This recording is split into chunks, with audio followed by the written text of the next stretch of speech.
তো এখানে বলছিল কিনা যে তোমার 10 সেন্টিমিটার ধার বিশিষ্ট ঘনকের আয়তন কত। 10 সেন্টিমিটার ঘনক ধার বলতে বোঝায় তোমার মনে করো যে এই একটা চতুর্ভুজ যদি ধরো, এই এক বাহুর দৈর্ঘ্য বলছে হচ্ছে 10 সেন্টিমিটার, আর বলছে যে ঘনকের আয়তন কত। আমরা লিখলাম যে দেওয়া আছে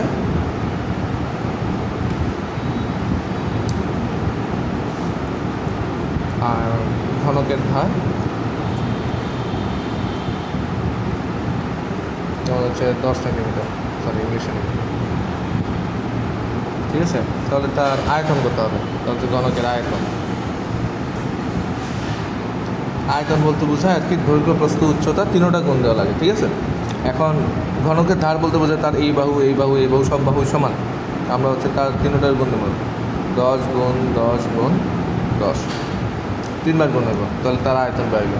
তো কত হইলো টোটাল? আমার 1000 ঘন সেন্টিমিটার দিতে পারো অথবা সেন্টিমিটার কিউব দিতে পারো, যে কোনো একটা, হয় ওটা নাহলে ওটা, ঠিক আছে। ওটা দিলে ভালো না, আমরা মনে থাকবো বেশি। আর খ নম্বরে গেলাম। খ নম্বরে এখানে কী বলছে? আয়তকার কক্ষের ক্ষেত্রফল বের করো।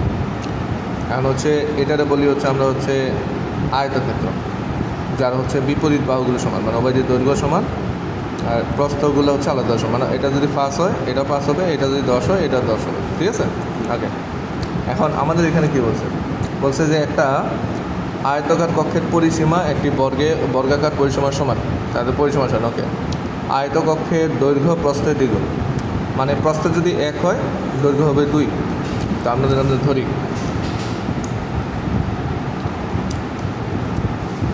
যে আয়ত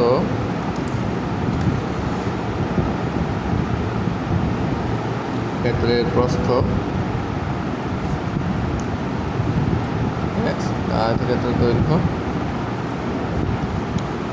সংখ্যা হচ্ছে 2x। ওকে, কীরা বাইর করতে বলছে? আমরা ক্ষেত্রফল বাইর করতে বলছে। আর এখানে তারা কে দিয়ে দিচ্ছে? দেখো, তারা দিয়ে দিচ্ছে আমাদের হচ্ছে পরিসীমা দিয়ে দিচ্ছে, ঠিক আছে।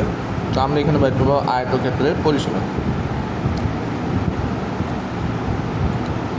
পরিসীমা দ্বারা কত? আচ্ছা, আমরা হচ্ছে যে পরিসীমার সূত্র হচ্ছে 2 ইন্টু দৈর্ঘ্য যোগ হচ্ছে প্রস্থ। 2 দিলাম, দৈর্ঘ্যের মান হচ্ছে 2x, প্রস্থের মান হচ্ছে x। তো কত হইলো আমার? আর 2x আর x, এদিকে দেখো, 2x আর x কত হইলো আমার? এখানে হইলো 3x হইলো, ঠিক আছে।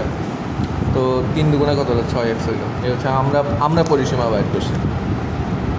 তারা একটা পরিসীমা দিছে, আমরা একটা পরিসীমা বাইর করছি। তো আমরা যেটা প্রশ্ন মতে, হ্যাঁ, প্রশ্ন মতে আমরা পাইছি পরিসীমা 6x আর তারা দিছে হচ্ছে 72, হয়ে গেল।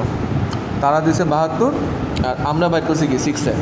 তো দুইটার সমান দেখাই দিলাম, বা দিলাম, 6 গুণ ছিল ওই সাইডে পাঠাইলাম, তো 72 ভাগ হচ্ছে 6 হয়ে গেল। যদি আমরা 72 ভাগ দিই তো 6 বারং 72, 12 বাইর হবে 100 মান, ঠিক আছে। কারণ আমরা হচ্ছে দৈর্ঘ্য আর প্রস্থের মান বের করবো, অতএব হ্যাঁ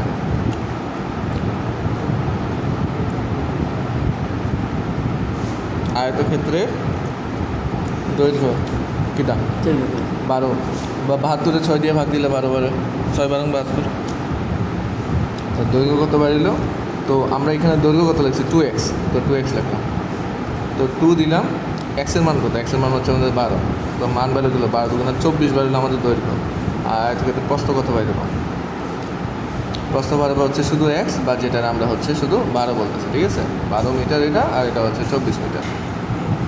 এখন হচ্ছে ক্ষেত্রফল বাইর করতে বলছে আমাদের, ঠিক আছে। তারা কিন্তু এখানে স্থায়ী, মানে তারা আমাদেরকে বলছে হচ্ছে কক্ষের তোমার ক্ষেত্রফল বাইর করতে হবে। তো আমরা এখন ক্ষেত্রফল বাইর করব। ক্ষেত্রফলের সূত্র আমরা জানি সবাই,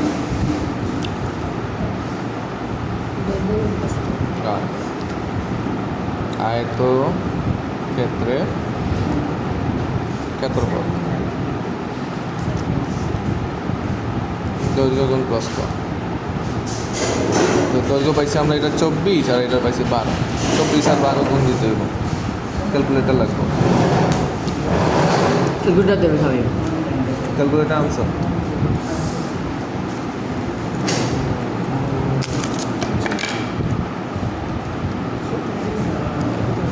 288, ওটা যেটা এবার গুণ দিছে, মানে এর মধ্যে হচ্ছে আমাদের খ শেষ, ঠিক আছে। খয়ের উত্তর আমাদের যে আয়তক্ষেত্রের ক্ষেত্রফল দিয়েছে, ক্ষেত্রফল বাইর করেছে। তো আমরা কেমনে বাইর করছি আবার বলে রিভিউ দিই। প্রথম বলছে তারা আমাদেরকে বলে দিছে যে আয়তকার কক্ষের ক্ষেত্রফল নির্ণয় করার জন্য বলছে। আমাদেরকে কী দিছে? আয়তকার কক্ষের দৈর্ঘ্য প্রস্থের দ্বিগুণ এটা দিয়ে দিছে, ঠিক আছে। তো আমরা এখানে কী করলাম, আমরা ধরছি দৈর্ঘ্য তো দ্বিগুণ না, আমরা প্রস্থরে ধরছি x আর দৈর্ঘ্যে ধরছি 2x, ঠিক আছে। আর তাহলে পরিসীমা তারা আমাদের দিয়ে দিচ্ছে, দেখো তারা আমাদের কাছে পরিসীমা দিয়ে দিছে। তো আমরা হচ্ছে পরিসীমা দিছে, যেহেতু আমরা একটা পরিসীমা বাইর করি। তো আয়তকার পরিসীমা সূত্র হচ্ছে 2 × দৈর্ঘ্য যোগ প্রস্থ। দৈর্ঘ্যের মান 2x, প্রস্থের মান x, দুইটা যোগ করলাম 3টা x হলো, 2 দিয়ে গুণ দিলাম 6টা x হয়ে গেছে। এটা আমরা কী বাইর করছি? অবভিয়াসলি পরিসীমায় বাইর করছি। তো আমরা এখানে পরিসীমা নিলাম। তারা আমাদেরকে পরিসীমা দিচ্ছে হচ্ছে 72, আমরা 72 অ্যাড করলাম, দুইটার সমান দেখাইছি, 6 গুণ ছিল সেটা পাঠাইছি, ভাগ হয়ে গেছে। 72-এ 6 দিয়ে ভাগ দিছি, 12 হয়েছে, ঠিক আছে। ওকে, এক্সের মান আমরা 12 পাইছি। তো আমরা এখানে কী ধরছিলাম? x হচ্ছে প্রস্থরে ধরছি আর 2x হচ্ছে কীটা দৈর্ঘ্যে ধরছি। তো এক্সের মান 12, তো আমাদের প্রস্থের মানও 12। দৈর্ঘ্যের মান 2x, তো 2 এর সাথে আমরা হচ্ছে এক্সের মান মানে 12 গুণ দিলাম, তাহলে কত? 24 বাড়িয়েছে। দৈর্ঘ্য 24, প্রস্থ হচ্ছে কত? আমাদের 12 বাড়িয়েছে। এখন আমরা কী করবো? আমাদেরকে ক্ষেত্রফলের মান বাইর করতে বলছে। ক্ষেত্রফলের সূত্র হচ্ছে দৈর্ঘ্য গুণ প্রস্থ। 24 পাইছি, 12 পাইছি, 2 গুণ দিছি, ক্ষেত্রফল বাড়িয়ে গেছে। গ নম্বরে বলছে বর্গাকার কক্ষটির টাইলস লাগাতে কত টাকা খরচ হবে। ওকে, তো আমরা হচ্ছে গ নম্বর শুরু করলাম। আমাদের এখানে কী কী আছে? আমরা খ হতে পাই যে দুইটা জিনিস,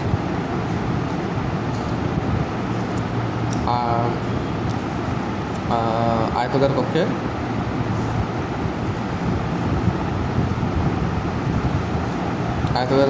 দৈর্ঘ্য পাইছি আমরা হচ্ছে 24 মিটার। আয়তকার কক্ষের প্রস্থ পাইছি কত? আমরা প্রস্থ পাইছি হচ্ছে আমরা 12 মিটার। এখন আমাদেরকে একটা জিনিস বলছে, দেখো এদিকে বলছে আয়তকক্ষের পরিসীমা বর্গাকার কক্ষের পরিসীমার সমান, ঠিক আছে। তো আমাদের এখানে আয়তকার কক্ষের পরিসীমা তারা দিয়ে দিছে, তারা দিছে কত? 72 মিটার দিয়ে দিছে তারা দিছে এটা। তো আমি এখন হচ্ছে সমান দেখে বলি যে অতএব আয়তাকার কক্ষের পরিসীমা সমান বর্গক্ষেত্রে পরিসীমা, ঠিক আছে। তাহলে বর্গক্ষেত্রের পরিসীমা কত হইল?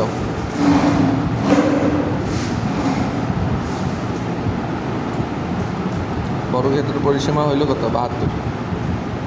তারা বলে দিছে এই যে এখানে একটা লাইন বলছে যে আয়তকার কক্ষের পরিসীমা একটা বর্গাকার কক্ষের পরিসীমার সমান, মানে আয়তক্ষেত্রে আমরা যে পরিসীমা পাবো বর্গক্ষেত্র সেম পরিসীমা পাবো। তা আমাদের এখানে তারা পরিসীমা দিয়ে দিছে হচ্ছে 72।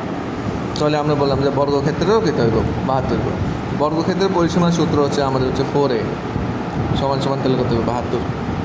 4 এখানে গুণ আছে, ওই সাইডে পাঠা দিলাম, তো কত হইব? এখানে a থাকবে আর এখানে 72 ভাগ হচ্ছে 4।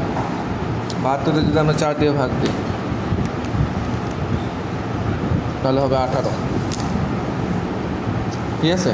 এখন হ্যাঁ, আচ্ছা, এটা হচ্ছে বর্গক্ষেত্রের পরিসীমা সূত্র, বর্গক্ষেত্র, ঠিক আছে। ওকে, তো এ বলতে কি 4a, বর্গক্ষেত্রের পরিসীমা সূত্র হচ্ছে 4a। ওকে, এখন হচ্ছে আমরা কী করলাম? 4 গুণ ছিল, ওই সাইডে পাঠালাম, ভাগ হয়ে গেছে। ওকে, তো 72-এ 4 দিয়ে ভাগ দিলে হচ্ছে 18 হইতেছে, মানে আমার এর মান 18। এ বলতে কী বোঝায়? বর্গক্ষেত্রে এক বাহুর দৈর্ঘ্য।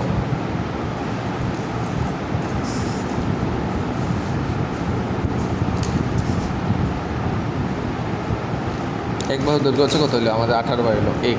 এখন আমাদের কাছে চাইছে কি যে বর্গাকার কক্ষ থেকে টাইলস লাগাতে কতটুকু লাগবে। আমার হচ্ছে পুরো কক্ষের ক্ষেত্রফল জানা থাকা লাগবে আগে। তো আমরা এখন কক্ষের ক্ষেত্রফল বের করি। বর্গাকার কক্ষে ক্ষেত্রফলের সূত্র হচ্ছে a স্কোয়ার, বা তুমি দৈর্ঘ্য গুণ প্রস্থ দাও, কারণ তার দৈর্ঘ্য গুণ প্রস্থ সেম হবে, কারণ দৈর্ঘ্য 18, প্রস্থ 18টা, মানে হচ্ছে বর্গ বলতে বোঝায় তার 4 বাহু সমান, মানে আমার এই বাহু 18, এটাও 18, তারপরে হচ্ছে তোমার এটাও 18, এটাও 18 হবে, ঠিক আছে। কারণ তুমি দৈর্ঘ্য প্রস্থ দাও, ঘুরে ফিরে একই হবে। তো আমরা হচ্ছে 18-এর স্কোয়ার দিলাম। 18 যদি স্কোয়ার দিই আমরা 324 বাইরে,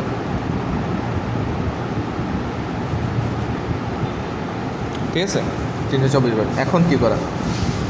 এখন আমার বলছে যে এখানে 0.3 মিটার বাহু বিশিষ্ট বর্গাকার টাইলসের মূল্য 72 টাকা। মানে হচ্ছে একটা টাইলস দিছে, একটা টাইলস, এগুলো খালি এক বাহুর মান বলছে 0.3। তো আমার যদি কয়টা টাইলস লাগে বাইর করতে হয়, আগে হচ্ছে আমার টাইলস কতটুকু জায়গা জুড়ে বা তার ক্ষেত্রফল কত এটা বাইর করা লাগবে। তো আমরা এখন টাইলসের ক্ষেত্রফল বাইর করবো। ওটাই টাইলসের কিনে দিছে, টাইলসের বাহুর দৈর্ঘ্য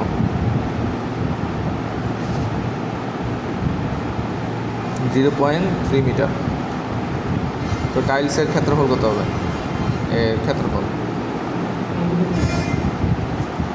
হবে হচ্ছে এটার উপরে স্কোয়ার 0.3 হোল স্কোয়ার।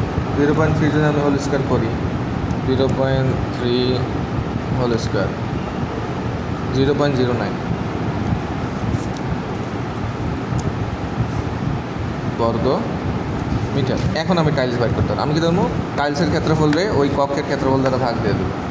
অতএব টাইলস লাগবে কক্ষের ক্ষেত্রফল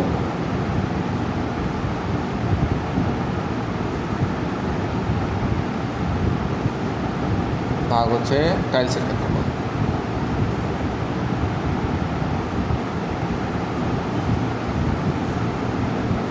তো কক্ষের ক্ষেত্রফল রয়েছে আমাদের 324, টাইলসের ক্ষেত্রফল রয়েছে 0.09। 324 যদি 324 ভাগ যদি 0.09 দ্বারা ভাগ দিই তাহলে পারে 3600টি টাইলস লাগবে।